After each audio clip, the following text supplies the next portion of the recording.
The First Distiller. A comedy. Act 1. Peasant, it's noon. Time to unharness. Gee up, get along, fagged out, poor old beast. One more turn and back again, that will be the last furrow, and then dinner. It was a good idea to bring that chunk of bread with me. I'll not go home, but sit down by the well and have a bite and a rest, and Peggy can graze a while. Then, with God's help, to work again, and the ploughing will be done in good time. Enter Imp, hides behind a bush. Imp, see what a good fellow he is, keeps calling on God. Wait a bit, friend, you'll be calling on the devil before long. I'll just take away his chunk. He'll miss it before long and will begin to hunt for it. He'll be hungry, and then he'll swear and call on the devil. Takes the chunk of bread and sits down behind the bush watching to see what the peasant will do. Peasant, with God's blessing, lets the horse loose and goes towards the place where his coat is lying. I'm awfully hungry. The wife cut a big chunk, but see if I don't eat it all. Gone, I must have put it under the coat. No, it's not here either. What has happened? 100 Imp, go on, search away. I've got it safe. Peasant moves the plough and shakes his coat again. This is strange, very strange. No one was here, yet the chunk is gone. If the birds had been at it, there would be some crumbs left, but there's not a single crumb. No one has been here, and yet someone has taken it. Imp, now he'll call on the devil. Peasant, well, it seems there's no help for it. Never mind, I shan't starve to death. If someone has taken it, he's taken it. Let him eat it, and may it do him good. Imp, oh, the damned peasant. Instead of swearing properly, he only says, may it do him good. What can one do with such a fellow? Peasant lies down to rest, makes the sign of the cross, yawns, and falls asleep. Imp comes out from behind the bush. It's all very well for the boss to talk. The boss keeps on saying, you don't bring enough peasants to hell. See what a lot of tradesmen, gentlefolk, and all sorts of people flock in every day, and how few peasants. Now, how's one to get round this one? There's no way of getting hold of him. Haven't I stolen his last crust? What can I do better than that? And yet he didn't swear. I'm at my wits' end what to do. Well, I must go and report. Disappears into the ground. Curtain. Act 2. Hell, the chief of the devils sits in the highest place. The devil's secretary sits lower down at a table with writing materials. Sentinels stand at each side. To the right are 5 imps of different kinds. To the left, by the door, the doorkeeper, a dandified imp stands before the chief. The dandy imp, the whole of my booty for the 3 years has been 220,005 men. They're all in my power now. The chief, all right, thank you, pass on. The dandy imp goes to the right. The chief, I'm tired. Is there much business left? Whose reports have we had, and whose are still to come? The secretary counts on his fingers, and as he counts, points to the imps to the right. When he mentions any imp, the one referred to bows, we've had the gentlefolk's devils report. He's capture in all. And the tradesmen's devils with 9643. From the lawyers, 3423. The women's we've also just had 186,315 married women and 438 maids. Only 2 devils are left, the officials and the peasants. There are altogether 220,005 souls on the list. Chief, well then, we'd better finish it all today. Let them in. The official's devil enters and bows to the chief. Chief, well, how have you got on? Official's imp, laughing and rubbing his hands, my affairs are all right, just as soot they are white. The booty is 102, such that I don't remember anything like it since the creation of the world. Chief, what, have you captured a great many? Official's imp, it's not so much the quantity, only 1350 men in all, but such splendid fellows.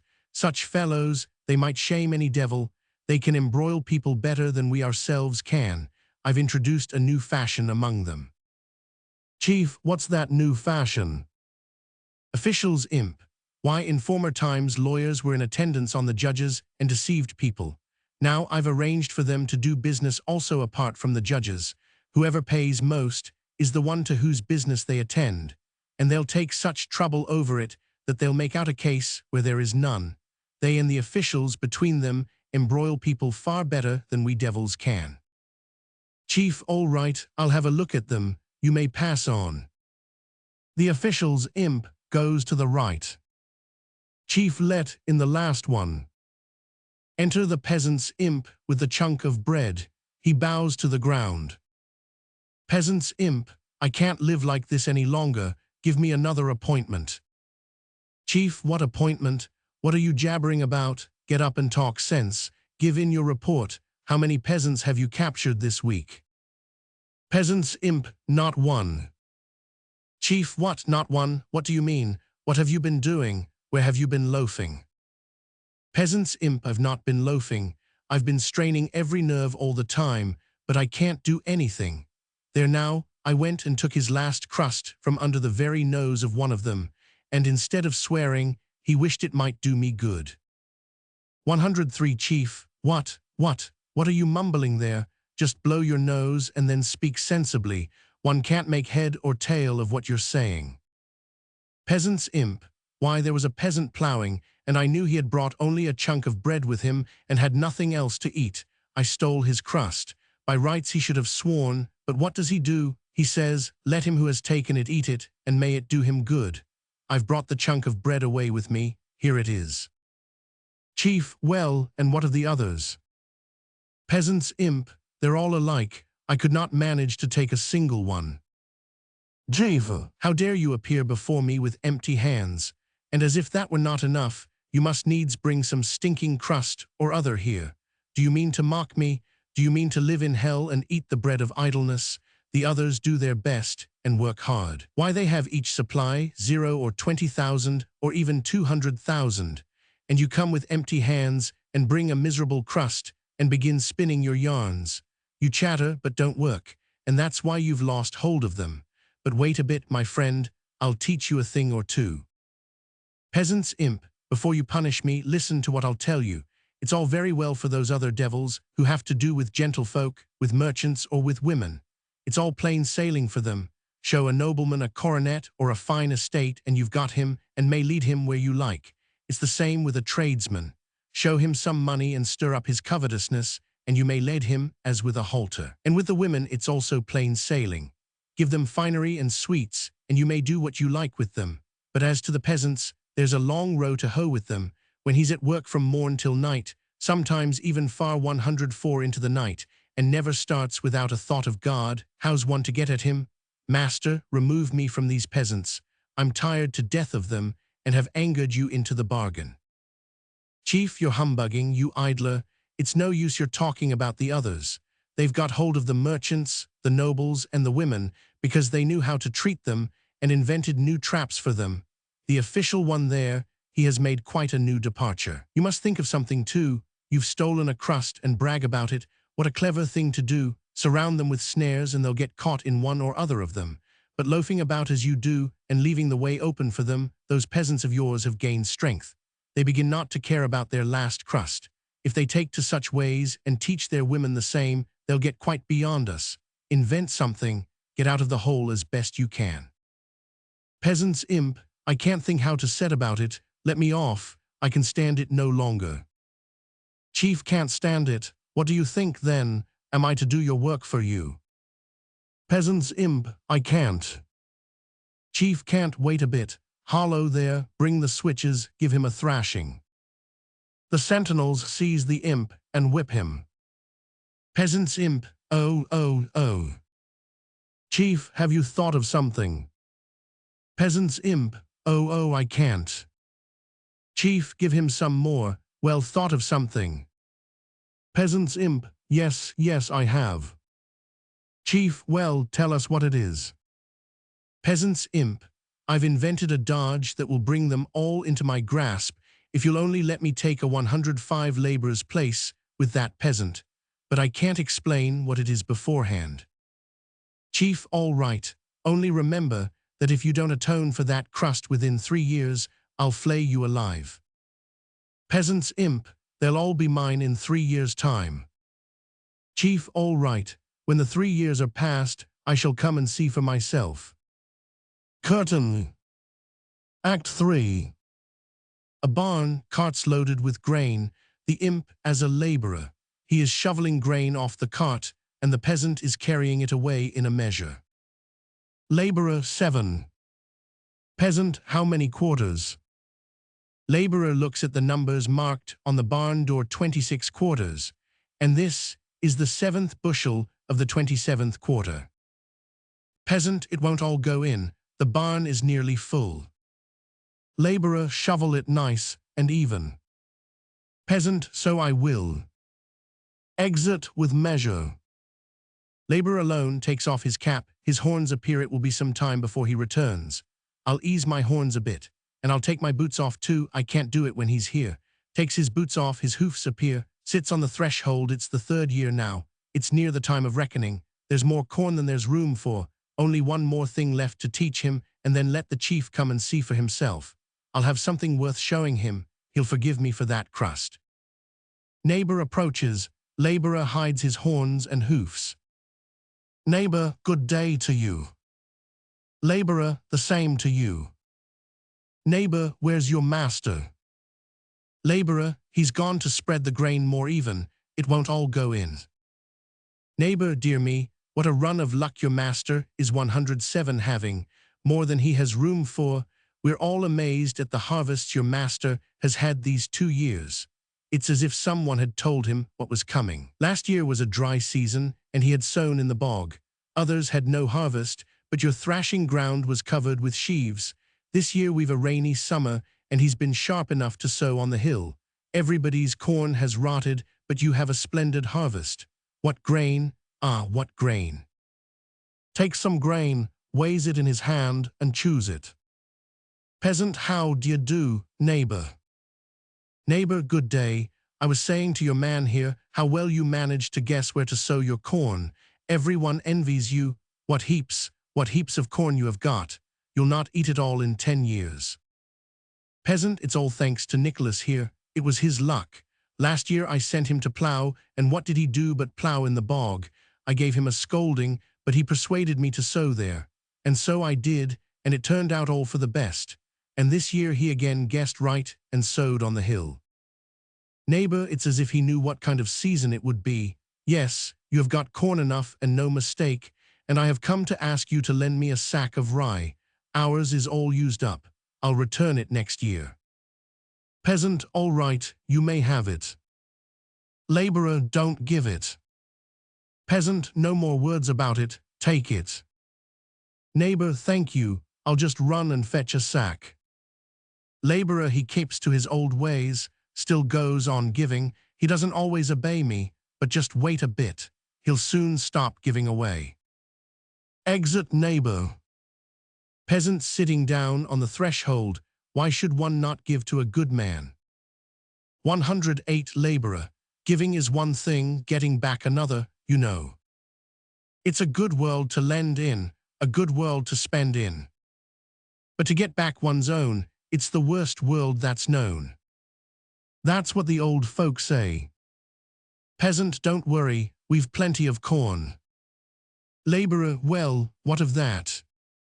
Peasant, we've enough, not only till next harvest, but for 2 years ahead. What are we to do with it all? Laborer, what are we to do with it? I could make such stuff of this corn as would make you rejoice all the days of your life.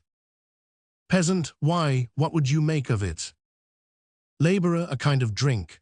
Drink that would give you strength when you are weak, satisfy you when you are hungry, give you sleep when you are restless, make you merry when you're sad, give you courage when you're afraid. That's the drink I'd make.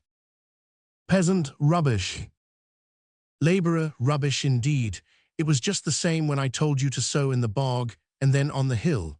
You did not believe me then, but now you know. You'll find out about the drink the same way. Peasant, but what will you make it of? Laborer, why, of this same corn. Peasant, but won't that be a sin? Laborer, just hear him. Why should it be a sin? Everything is given for a joy to man. Peasant, and where did you get all your wisdom from, Nick? You seem a very ordinary man to look at, and hardworking too. Why, I don't remember you so much as ever taking your boots off all these 2 years you've been with me, and yet you seem to know everything. Where did you learn it? Laborer, I've been about a good deal. 109 Peasant, and so you say this drink will give one strength. Laborer, just wait till you try it and see the good that comes of it. Peasant, and how are we to make it? Laborer, it's not hard to make when you know how, only we shall want a copper and a couple of iron vessels. Peasant, and does it taste nice? Laborer, as sweet as honey, when once you've tasted it you'll never give it up. Peasant, is that so? Well, I'll go to the neighbor's, he used to have a copper, we'll have a try. Curtain. Act 4. A barn, in the middle a closed copper on the fire, with another vessel, under which is a tap. Laborer holds a tumbler under the tap, and drinks the spirit well. Master, it's ready now. Peasant sitting on his heels, and looking on what a queer thing. Here's water coming out of the mixture. Why are you letting this water off first? Laborer, it's not water, it is the very stuff itself. Peasant, why is it so clear? I thought it would be yellow like grain. This is just like water. Laborer, but you just smell it. Peasant, ah, what a scent. Well, let's see what it's like in the mouth. Let me taste. Tries to take the tumbler out of the laborer's hand. Laborer, mind, you'll spill it. Turns the tap off, drinks and smacks his lips. It's ready. Here you are, drink it. Peasant drinks, first sipping, then taking more and more, till he empties the glass and gives it back. Now then, some more. One can't tell the taste from such a drop. Laborer, well, you seem to like it. Peasant, that's the sort. Let's call the missus. Hey Martha, come along, it's ready, come on there. Enter wife and little girl. Wife, what's the matter? Why are you kicking up such a row? 111 Peasant, you just taste what we've been distilling. Smell, what does it smell of? Wife, dear me. Peasant, drink. Wife, but perhaps it may do one some harm. Peasant, drink, fool. Wife, true, it is nice. Peasant, nice indeed. You wait and see what'll happen. Nick says it drives all weariness out of one's bones. The young grow old. I mean, the old grow young. There now, I've only had 2 glasses of it, and all my bones have got easy. You see, wait a bit. When you and I drink it every day we'll grow young again. Come, Martha. Wife, get along. Why, it's made you quite silly. Peasant, there you see. You said Nick and I were wasting the corn, but just see what stuff we've concocted. It's good, ain't it? Wife, of course, it's good if it makes the old young again. Just see how jolly it has made you, and I feel jolly too. Now then, join in. Ah. Peasant, yes, that's the way. We'll all be young, all young. Wife, we must call mother-in-law, for she's always sad and grumbling. She needs renewing. When she's younger, she'll get kinder. Peasant, yes, call mother. Call her here, and grandfather too. I say, Mary, run and call your granny and great-grandfather. Tell him he must get down from the oven. We'll make him young again. Now then, quick. 1, 2, 3, and away. Off like a shot. We'll have another glass. Laborer fills and hands the glasses. Peasant, at first we got young at the top, in the tongue, then it went down into the arms. Now it has 112 reached the feet. I feel my feet getting younger. They're moving of themselves. Wife, you're a real clever Nick. Now then, strike up. Laborer takes a balalaika and plays. Peasant and wife dance. Laborer plays in the foreground of the scene, laughing and winking as he watches them. Then he leaves off playing, but they still continue to dance. You'll pay for that crust. You've done it now, my fine fellows. They'll never get out of it. The chief can come when he likes now. Enter a fresh-looking elderly woman and a very old white-haired man, the peasant's grandfather. Grandfather, what's the matter? Have you gone mad, dancing while everyone else is at work? Wife dances and claps her hands. Oh. That I'm sinning, I will own. Free from sin is God alone.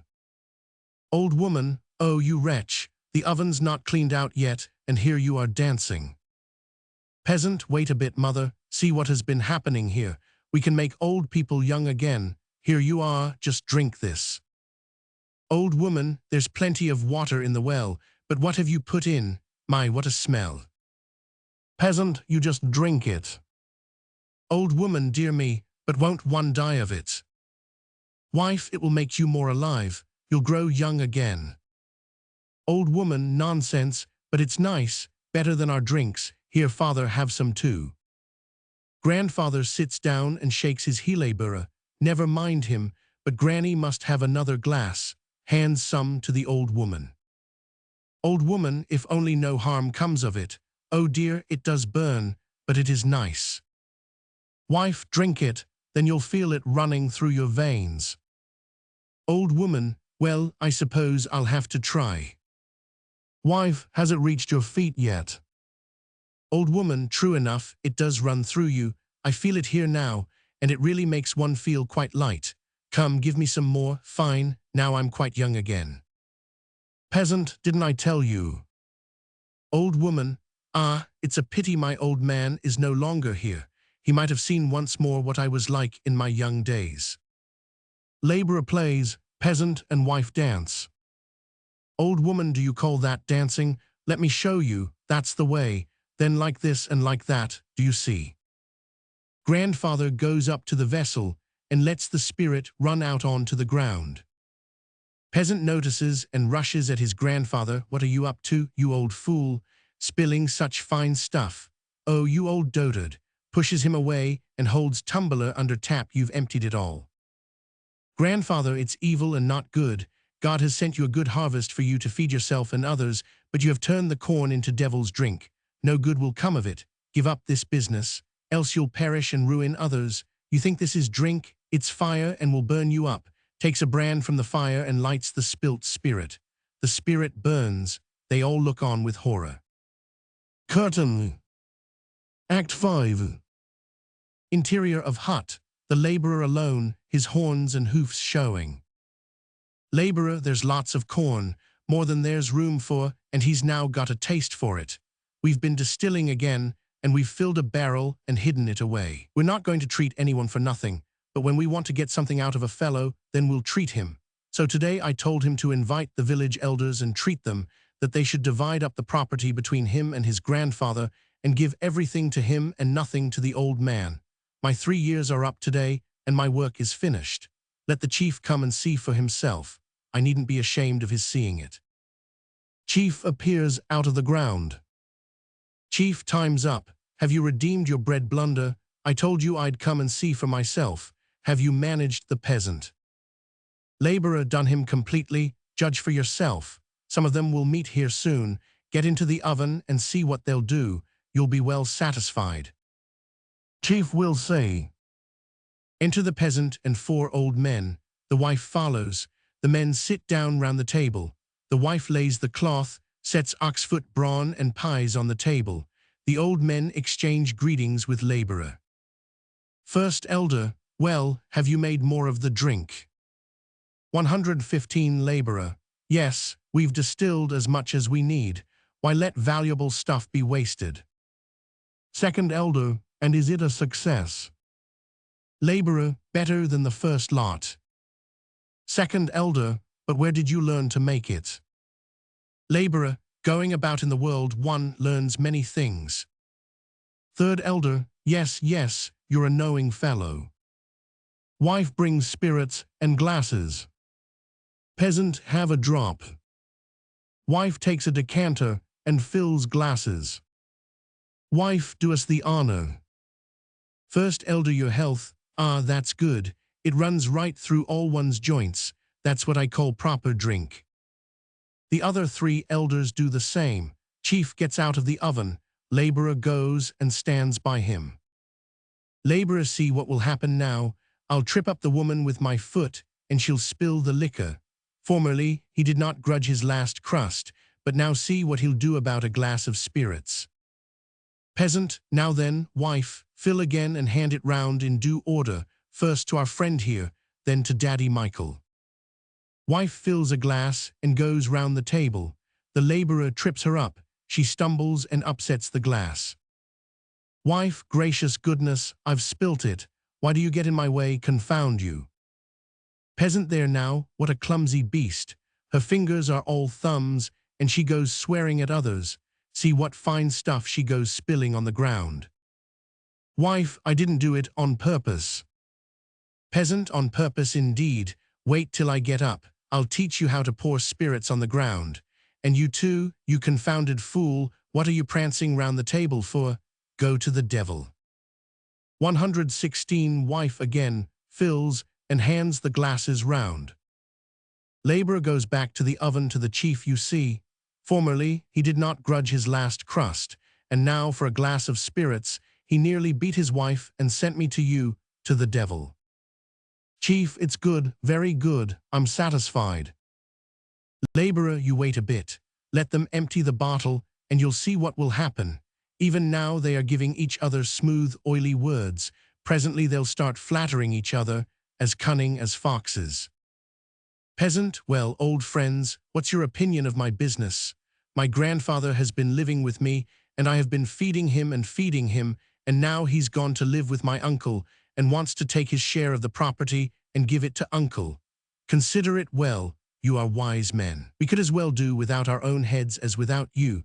There's no one in the whole village to come near you. Take you for example, Ivan Fedotich. Doesn't everyone say you're first among men? And as for me, I'll tell you the truth, Ivan Fedotich, I'm fonder of you than of my own father or mother. As for Michael Stepanich, he's an old friend. First elder, it's good to talk with a good man. It's the way to get wisdom. It's just the same with you.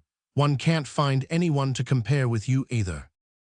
Second elder, wise and affectionate, that's what I like you for. Third elder, you have my best sympathy. I can't find words to express it. I was saying to my old woman only today.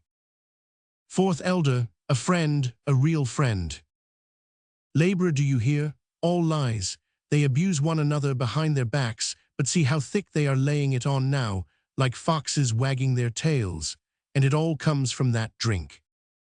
117. Chief, that drink is good, very good. If they take to lying like that, they'll all be ours. Very good, I'm satisfied. Laborer, wait a bit. When they've finished a second bottle, it will be better still. Wife, do have another glass. First elder, won't it be too much? Your health, it's pleasant to drink in the company of a good man. Second elder, how can one help drinking? Health to the host and hostess.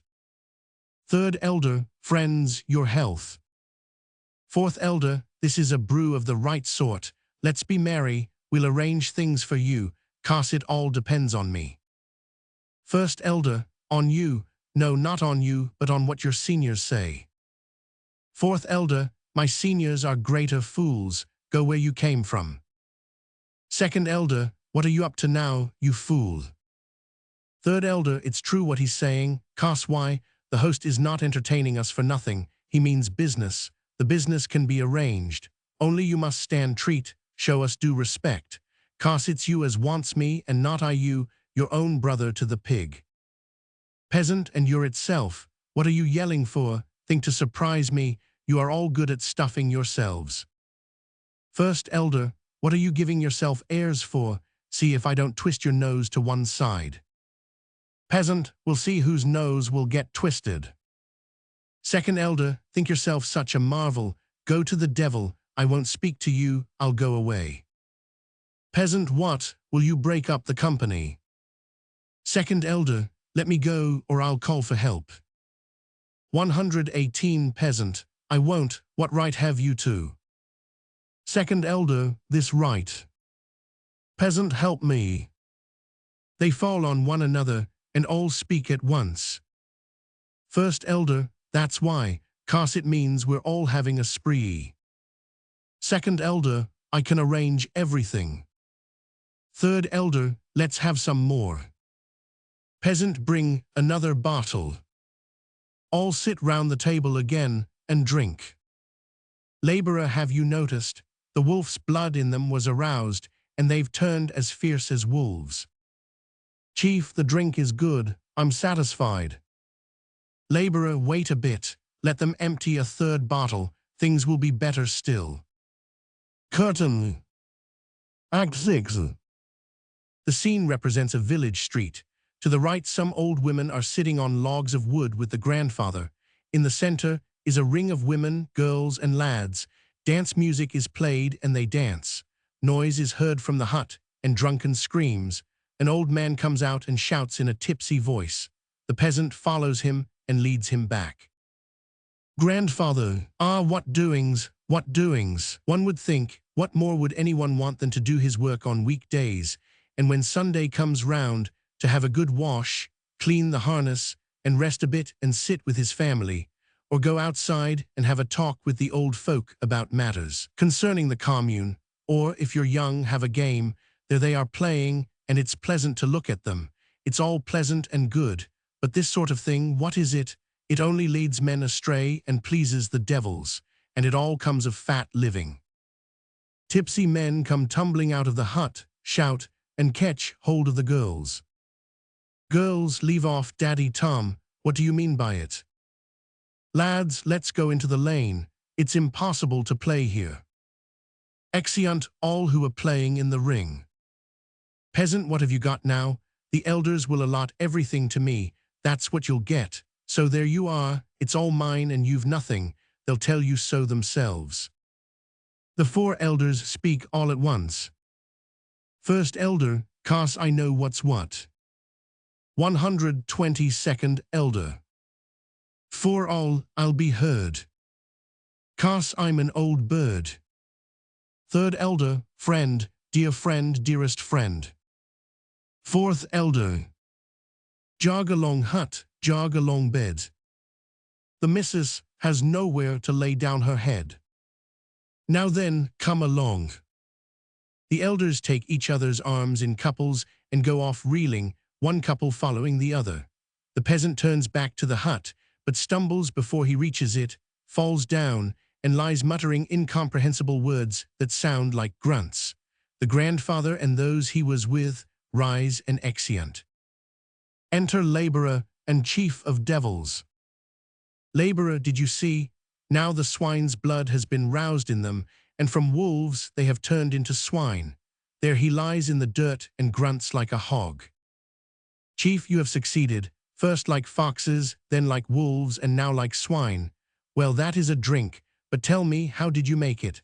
I suppose it's made of a mixture of foxes, wolves, and swine's blood.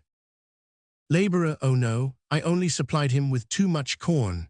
As long as he had only as much corn as he needed, he did not grudge his last crust, but when he had more than he knew what to do with, the foxes, the wolves, and the swine's blood in him awoke. He always had beast's blood in him, only it could not get the upper hand.